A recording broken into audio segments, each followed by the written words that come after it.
नमस्कार। जय श्री राधे, जय श्री श्याम। आज बहुत ही पवित्र दिन है। माह मास की एकादशी है आज, जिसे सठ तिला के नाम से जाना जाता है। और इस एकादशी को बहुत ही पवित्र माना गया है।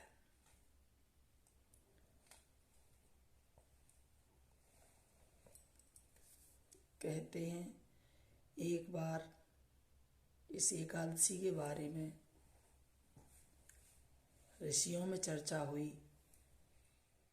मुनि पुलस्त मुनि ने और एक दालभ्य नाम के ब्राह्मण से इसके लिए चर्चा के लिए इसे रखा।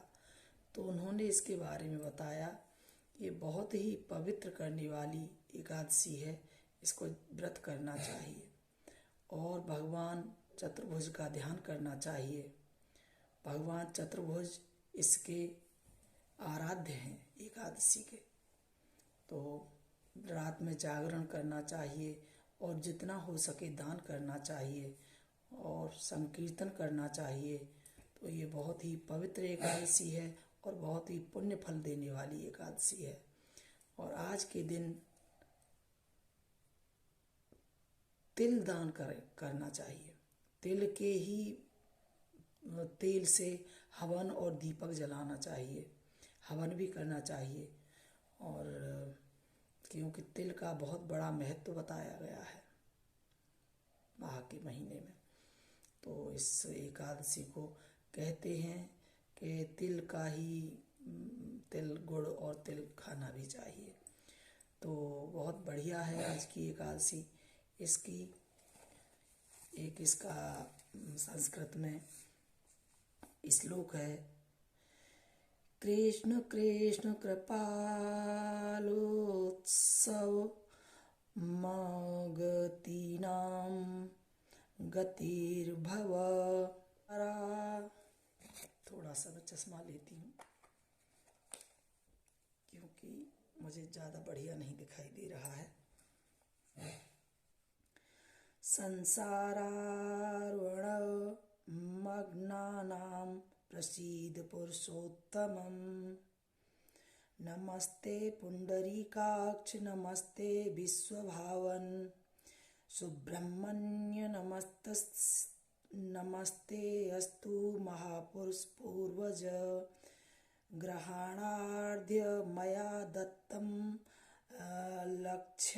लक्ष्यासह जगतपते। सच्चिदानंद घन स्वरूप श्री कृष्ण, आप बड़े दयालु हैं। हम आश्रयहीन जीवों के आप आश्रयदाता होइए। हम संसार समुद्र में डूब रहे हैं, आप हम पर प्रसन्न होइए। कमल नयन, विश्वभावन, सुब्रह्मण्य महापुरुष, सबके पूर्वज, आपको नमस्कार है। जगतपते, मेरा दिया हुआ अर्घ्य आप लक्ष्मी जी के साथ स्वीकार करें। पद्म पुराण उत्तरखंड से 44वां श्लोक है। तो ये पद्म पुराण से लिया गया एक श्लोक है और बहुत ही, इसको भी यदि हम इतना ही पढ़ते हैं और इसकी हिंदी भी हम पढ़ते हैं, संस्कृत वाले तो संस्कृत पढ़ सकते हैं और हिंदी वाले हिंदी में इसका अर्थ समझें, तो इसका भी बहुत बड़ा हमें पुण्य फल मिलता है। तत्पश्चात ब्राह्मण की पूजा करे, उससे जल का घड़ा, छाता, जूता और वस्त्र दान करे। दान करते समय ऐसा कहे, इस दान के द्वारा भगवान श्री कृष्ण मुझ पर प्रसन्न हो। अपनी शक्ति के अनुसार श्रेष्ठ ब्राह्मण को काली गौ का दान करे। द्विजश्रेष्ठ विद्वान पुरुष को चाहिए कि वह तिल से भरा हुआ पात्र भी दान करे। उन तिलों के बोने पर उनसे जितनी शाखाएं पैदा हो सकती हैं, उतने 1000 वर्षों तक वह स्वर्गलोक में प्रतिष्ठित होता है।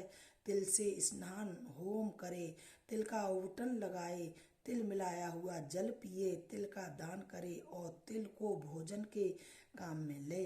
इस प्रकार हे नृपश्रेष्ठ 6 कामों में तिल का उपयोग करने के कारण यह एकादशी षट तिला कहलाती है, जो सब पापों का नाश करने वाली है।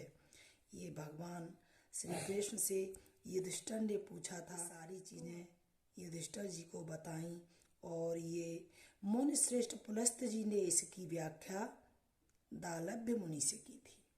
तो बहुत अच्छी है ये कथा।